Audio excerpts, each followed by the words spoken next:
ආයුබෝවන් හිතවතුනි. අද මේ මම ඉන්නේ මගේම භූමියේ වැලිගම ගෘහ කෞතුකාගාර පරිශ්‍රයේ. අද මගේ අරමුණ වෙලා තියෙන්නේ අපේ ජනප්‍රවාදවල ඉතිහාස කතන්දරවල ආගමික කතන්දරවල තියෙන යම්කිසි භාණ්ඩයක් ගැන අධ්‍යාපනය අතිනුත් ආගමික අතිනුත් පොඩි පැහැදිලි කිරීමක් කරන්න. ඉතින් මේ උපකරණය කෘෂි උපකරණය. ඒ කෘෂි උපකරණය අදාළ කරගෙන අපේ බුදු සමයේ ඉඳලා යම්කිසි ජනප්‍රවාදවල ඉතිහාස පොත්පත්වල යම්කිසි උපමා උපමේයක් සඳහන් වෙලා තියෙනවා. ඒ දෙකම සම්මිශ්‍ර කරලා යම්කිසි අවබෝධයක් ඔබට වැඩිහිටි ඔබටත් කුඩා අධ්‍යාපනය ලබන දරුදැරියන්ටත් ලබා දෙන්න තමයි අද මම මේ ලෑස්ති වෙලා ඉන්නේ.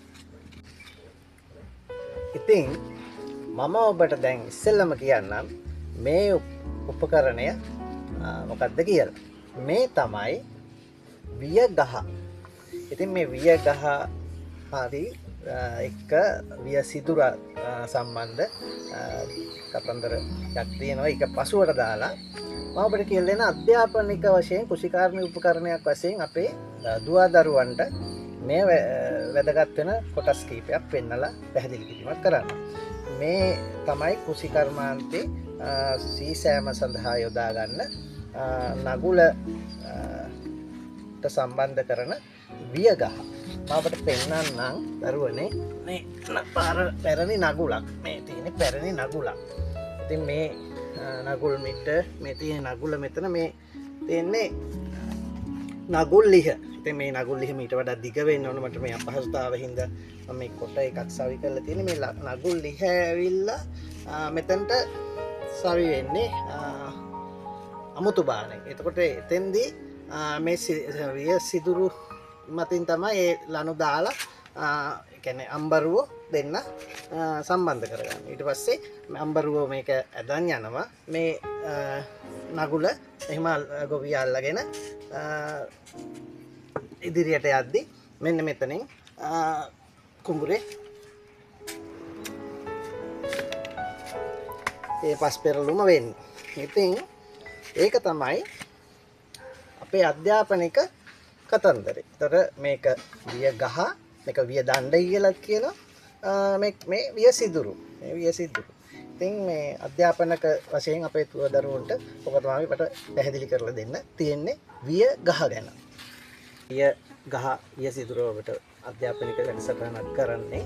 ඒකෙදී දොස්තර ජෝන් ඩේවි විසින් සකසේ ගණන් වල මේ යටත් විජිත පාලන සමයේ ලියපු ඩේව්ඩුටු ලංකාව කියන මේ පොතේ මේ විය නගුල සහ වියගහ ගැන පැහැදිලි සාක්ෂියක් ඔබට පේනවා ඇති සපයලා තියෙනවා.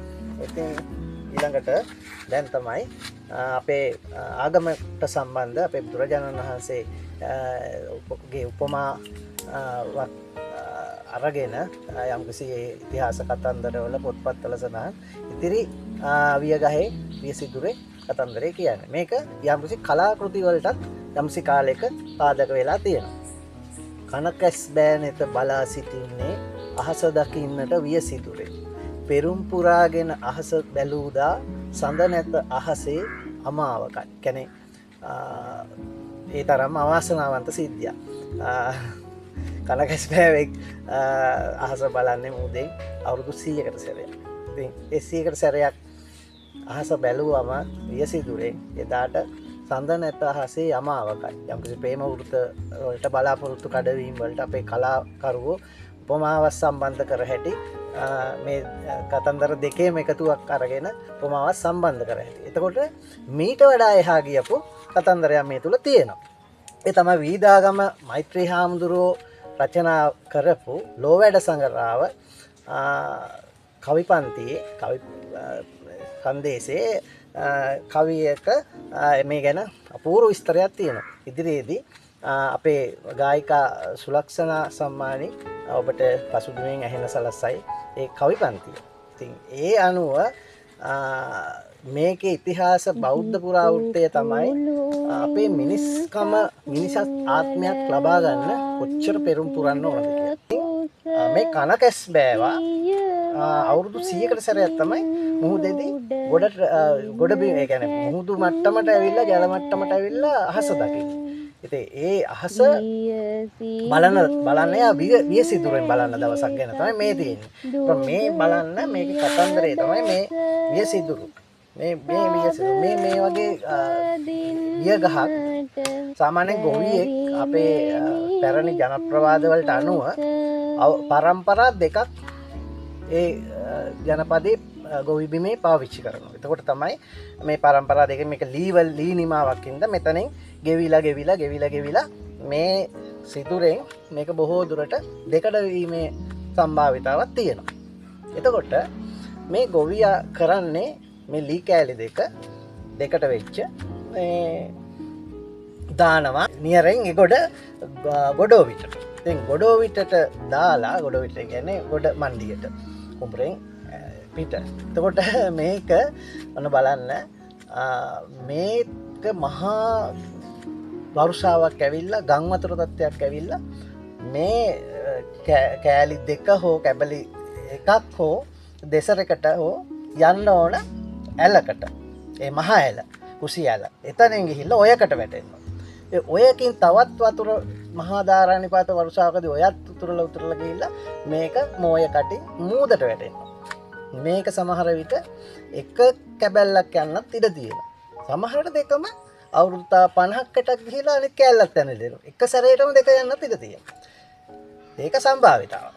ඉතින් මේ කොටස් දෙක විය ගහේ කොටස් දෙක මුහුදට ගිහිල්ලා ඔබ දන්නවනේ කුඩා දරුවොත් දන්නවා වයසක අයත් දන්නවා මේ මුහුදේ තියෙන රළ තරංග අණුව මේ මුහුද ඒකාකාරීව තියෙන තැනක් නෙවෙයි.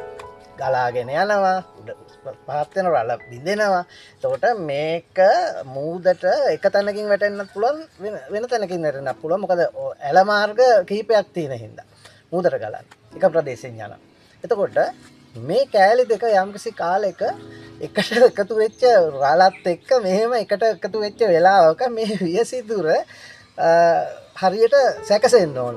කෑලි දෙක මේ මූදු රළත් එක්ක. එතකොට තමයි එතාටම කනකැස් බෑවෙක් කියන්නේ කනකැස් බෑවෙක් කියන්නේ අස් දෙකම පේන්න බෑ එක ඇහැක් කන්ද. ඒකට කන කියන්නේ.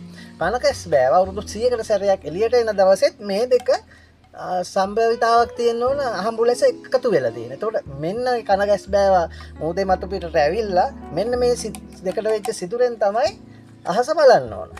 ඒ බලන දවසට ඒක පුර පොය හඳක් තියෙන දවසක් වෙන්නත් ඕන. අමාවක තිබුණා සඳ නැත අහසේ අමාවකයි කියන අමාවක තිබුණා. එයා ඒ තරම අවසනාවන්ත. ඉතින් බලන්න හිතවතුනේ අපේ බුද්ධ දර්ශනයේ තියෙන්නේ බුදුහාඳුරු උපමා කළා මිනිසත් ආත්මයක් ලබන්න ඒ තරම්ම කියන්නේ නොවෙනාම තරමටම මේක අහඹුයි.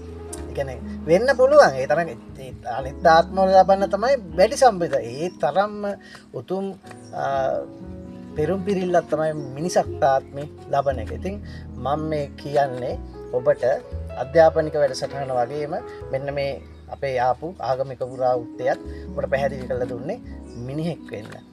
මිනිහෙක් වෙලා මිනිහෙක් වෙන්න. මනුෂ්‍ය ආත්මයක් ලබලා මිනිස්සෙක් වෙන්න. එතකොට තවත් පෙරම් පුරිල්ල අඩු වෙලා තවත් මනුෂ්‍ය ආත්මයක් ලබන්න පුළුවන්. බොහොම ස්තුතියි අපි තව වැඩසටහනකින් තවත් දවසක හම්බෙමු. ආයුබෝවන්. දිකින් හා පළලින් චක්‍රාවටය වැනි සමුද්‍රය තුළ වර්ෂ 100කට වරක් උඩටින කැස්බෑවාගේ හිස මුහුදේ පාවෙන වියසිදුරෙන් මතු වෙතත් දුකතියෙහි කැලීන්ද නැවතත් මෙ මිනිස් වාසයෙහි උපතින්නට වීමට නොපුළුවන.